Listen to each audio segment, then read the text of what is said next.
Hello good morning. നമ്മൾ ഇന്ന് discuss ചെയ്യാൻ പോകുന്നത് നമ്മുടെ കഴിഞ്ഞ ക്ലാസ്സിൽ നമ്മൾ പറഞ്ഞത് അനാലിസിസ് ആൻഡ് ഇൻ്റർപ്രിട്ടേഷൻ എന്നുള്ള പാർട്ടാണ്. അപ്പോൾ അതിന് ശേഷം അതല്ലെങ്കിൽ ഡാറ്റ പ്രോസസ്സിംഗ് എന്നുള്ള ചാപ്റ്ററിന് ശേഷം വരുന്നത് നമ്മുടെ ഈ ഒരു BRMലെ ലാസ്റ്റ് മൊഡ്യൂളായിട്ടുള്ള പ്രിപ്പറേഷൻ ഓഫ് ദി റിസർച്ച് റിപ്പോർട്ടാണ്. ഓക്കെ, നമ്മളൊരു റിസർച്ച് കണ്ടക്ട് ചെയ്യായിരുന്നു. ഫൈനലി നമുക്ക് കളക്ട് ചെയ്ത ഡാറ്റാസ് നമ്മൾ അനലൈസ് ചെയ്തു. അതിനുശേഷം നമുക്ക് കുറേ റിസൾട്ട്സും ഫൈൻഡിങ്സും റെക്കമെൻഡേഷനും ഒക്കെ കിട്ടിയിട്ടുണ്ടാവും. ഇതെല്ലാം ഒന്ന് പ്രസൻറ്റ് ചെയ്യുന്നതിനെയാണ് നമ്മൾ റിസർച്ച് റിപ്പോർട്ട് എന്ന് പറയാം. ഓക്കെ, അപ്പോൾ നമുക്ക് എങ്ങനെയാണ് പ്രിപ്പയർ ചെയ്യുന്നത്, അല്ലെങ്കിൽ അതിൻ്റെ ഫോമാറ്റ് എന്തൊക്കെയാണ്, എന്താണ് റിസർച്ച് റിപ്പോർട്ട്, എന്തൊക്കെ ടൈപ്സാണ് റിപ്പോർട്ട് ഉള്ളത് എന്നൊക്കെ നോക്കാം. അതിൽ തന്നെ റിസർച്ച് റിപ്പോർട്ടിൻ്റെ ഡെഫിനിഷൻ കൊടുത്തിട്ടുണ്ട്. A research report is an oral presentation and or a written statement. Research report എന്താവാം? ഒരു ഓറൽ പ്രസൻറ്റേഷൻ ആവാം, അതായത് വാക്കാൽ പറയുന്നതാവാം, അതല്ലെങ്കിൽ നമ്മൾ റിട്ടേൺ ആയിട്ട് എഴുതിയിട്ടുള്ള ഒരു സ്റ്റേറ്റ്മെൻ്റ് ആവാം. That has the purpose of communication research findings. എന്തിനു വേണ്ടിയിട്ടാണ്? നമുക്ക് കിട്ടിയ റിസർച്ചിൻ്റെ ഫൈൻഡിങ്സ് കമ്മ്യൂണിക്കേറ്റ് ചെയ്യാൻ വേണ്ടിയിട്ട്. അതുപോലെ തന്നെ recommendation for causes of action, അതിന് ആവശ്യമുള്ള ആക്ഷൻസ് എടുക്കാൻ വേണ്ടിയിട്ട്. അതായത് ഇപ്പോൾ നമ്മളൊരു പ്രോബ്ലമാണ് പഠിക്കണമെന്നുണ്ടെങ്കിൽ ആ പ്രോബ്ലത്തിനെ കുറിച്ച് പഠിച്ച് കഴിഞ്ഞാൽ ആ പ്രോബ്ലം സോൾവ് ചെയ്യാനുള്ള ഒരു ആക്ഷൻ എടുക്കാൻ വേണ്ടിയിട്ട് നമ്മൾ റെക്കമെൻഡ് ചെയ്യുന്നതാവാം. ഓർ അതർ ഫൈൻഡിങ്സ്, അതല്ലെങ്കിൽ മറ്റെന്തെങ്കിലും findings to management or other specific audience.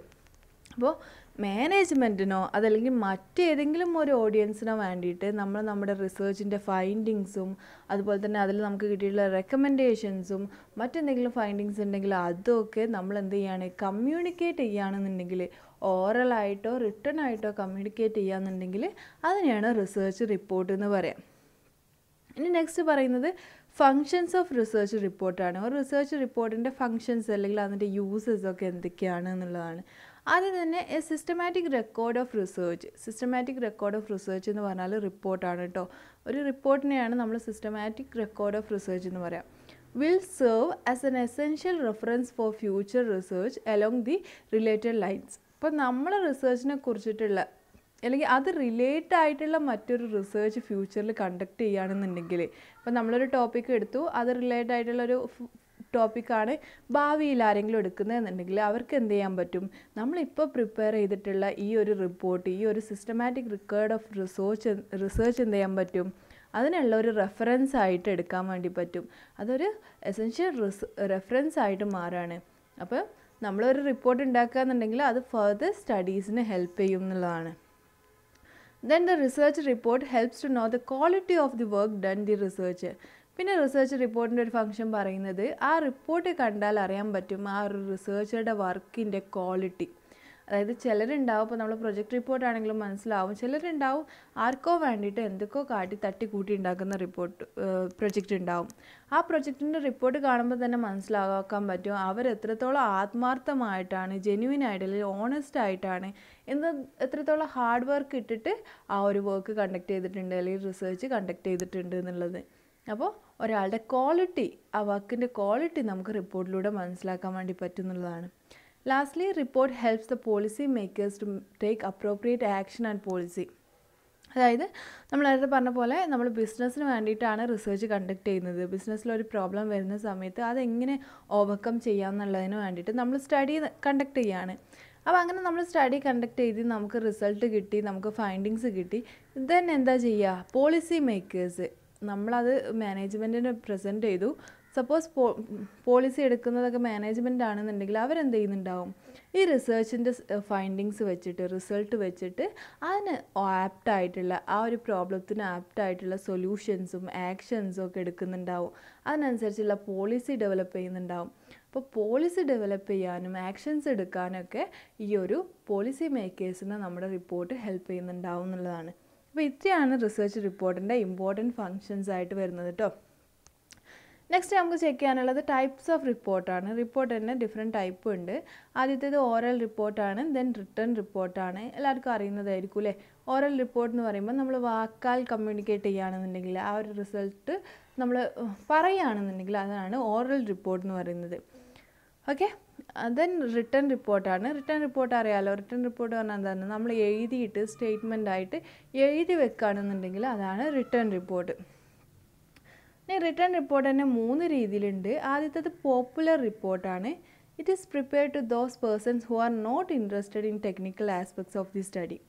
Technical aspect ആയിട്ടൊന്നും വലിയ താല്പര്യമില്ലാത്ത, അതായത് ആ ഒരു സ്റ്റഡിയുടെ ലോജിക്കോ അല്ലെങ്കിൽ അതിൻ്റെ ഹൈപ്പോത്തിസിസോ ടെസ്റ്റിങ്ങോ ഇത്തരം കാര്യങ്ങളൊന്നും ഇഷ്ടമില്ല. അതിന് പകരം അതിൽ നിന്ന് കിട്ടിയ ആ ഒരു ഫാക്റ്റ് ഫിഗേഴ്സ് അല്ലെങ്കിൽ അതിലുള്ള ഫൈൻഡിങ്സും കാര്യങ്ങളൊക്കെ ഡയറക്റ്റ് അറിയാൻ വേണ്ടതെന്നുണ്ടെങ്കിൽ ആ സമയത്ത് നമ്മൾ ഉണ്ടാക്കുന്നതാണ് പോപ്പുലർ റിപ്പോർട്ട്.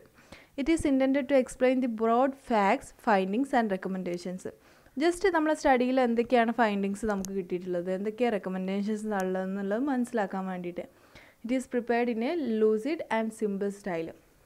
അപ്പോൾ ഏറ്റവും സിമ്പിളായിട്ട് അതിൻ്റെ ടെക്നിക്കൽ ആസ്പെക്ട്സ് ഒക്കെ ഒഴിവാക്കിക്കൊണ്ട് നമ്മൾ പോപ്പുലറായിട്ട് ഒരു സിമ്പിൾ റിപ്പോർട്ട് പ്രിപ്പയർ ചെയ്യാന്നുണ്ടെങ്കിൽ അതാണ് പോപ്പുലർ റിപ്പോർട്ട് വരുന്നത്. Then report submitted to an administrator ആണ്. അപ്പോൾ റിട്ടേൺ റിപ്പോർട്ടിൻ്റെ വേറെ ഒന്ന് അഡ്മിനിസ്ട്രേറ്റർക്ക് സബ്മിറ്റ് ചെയ്യുന്ന റിപ്പോർട്ടാണ്. This report is prepared for the use of administrator, executive of for fellow researcher. അപ്പോൾ ഒരു അഡ്മിനിസ്ട്രേറ്റർക്കോ അല്ലെങ്കിൽ ഒരു എക്സിക്യൂട്ടീവിന് സബ്മിറ്റ് ചെയ്യാനോ അതല്ലെങ്കിൽ ഫെലോ റിസർച്ചർ നമ്മുടെ കൂടെ തന്നെ റിസർച്ച് ചെയ്യുന്ന മറ്റൊരാൾക്ക് വേണ്ടിയിട്ടോ ഈ രീതിയിലൊക്കെ നമ്മൾ റിപ്പോർട്ട് പ്രിപ്പയർ ചെയ്യാന്നുണ്ടെങ്കിൽ ഒരു സ്റ്റാൻഡർഡൈസ്ഡ് ഫോം ആയിരിക്കും അല്ലേ. ആ ഒരു റിസർച്ച് റിപ്പോർട്ടിനാണ് നമ്മൾ research submitted to an administrator എന്ന് പറയാം. Okay, it is intended for taking decisions, എന്തെങ്കിലും ഡിസിഷൻസ് എടുക്കാൻ വേണ്ടിയിട്ടൊക്കെ ആയിരിക്കും ഇത്തരം റിപ്പോർട്ടുകൾ നമ്മൾ പ്രിപ്പയർ ചെയ്യുന്നുണ്ടാവുക. ആൻഡ് ഫൈനൽ വൺ ടെക്നിക്കൽ റിപ്പോർട്ടാണ്. Technical report is a report prepared for specialists who are interested in understanding the technical aspects of research methodology and research findings. ഇപ്പോൾ റിസർച്ചിൻ്റെ ടെക്നിക്കൽ ആസ്പെക്ട്സും അല്ലെങ്കിൽ ലോജിക്കൽ ആസ്പെക്ട്സ് ഒക്കെ ഇഷ്ടമുള്ള ഇൻട്രസ്റ്റഡ് ആയിട്ടുള്ള ആളുകൾക്ക് വേണ്ടിയിട്ട് നമ്മൾ പ്രിപ്പയർ ചെയ്യുന്ന അത്തരം സ്പെഷ്യലിസ്റ്റുകൾക്ക് വേണ്ടിയിട്ട് നമ്മൾ പ്രിപ്പയർ ചെയ്യുന്ന റിപ്പോർട്ടാണ് ടെക്നിക്കൽ റിപ്പോർട്ട്. ഓക്കെ, അതിലെന്തൊക്കെയാണ് ഉണ്ടാവുക? They are interested in hypothesis for the study, logical and statistical details. അപ്പോൾ അവർക്ക് ഈ ഹൈപ്പോത്തിസിസ് നമ്മൾ യൂസ് ചെയ്തത് അതിൻ്റെ ഡീറ്റെയിൽസ്, അതുപോലെ ലോജിക്കൽ ആസ്പെക്റ്റുകൾ, സ്റ്റാറ്റിസ്റ്റിക്കൽ ഡീറ്റെയിൽസ്, നമ്മൾ യൂസ് ചെയ്തിട്ടുള്ള ഡിഫറെൻറ്റ് ടൂൾസ്, ഇത്തരം കാര്യങ്ങളൊക്കെ ഡീറ്റെയിൽഡ് ആയിട്ട് മെൻഷൻ ചെയ്തിട്ടുണ്ടായിരിക്കും അത്തരത്തിലുള്ള റിപ്പോർട്ടുകളിൽ. Because it's intended for specialist എന്നുള്ളതാണ്. ഓക്കെ, ടെക്നിക്കൽ ആസ്പെക്ട്സ് ഇൻട്രസ്റ്റ് ആയിട്ടുള്ള സ്പെഷ്യലിസ്റ്റുകൾക്ക് വേണ്ടിയിട്ടാണ് ടെക്നിക്കൽ റിപ്പോർട്ട് നമ്മൾ പ്രിപ്പയർ ചെയ്യുന്നുണ്ടാവുക.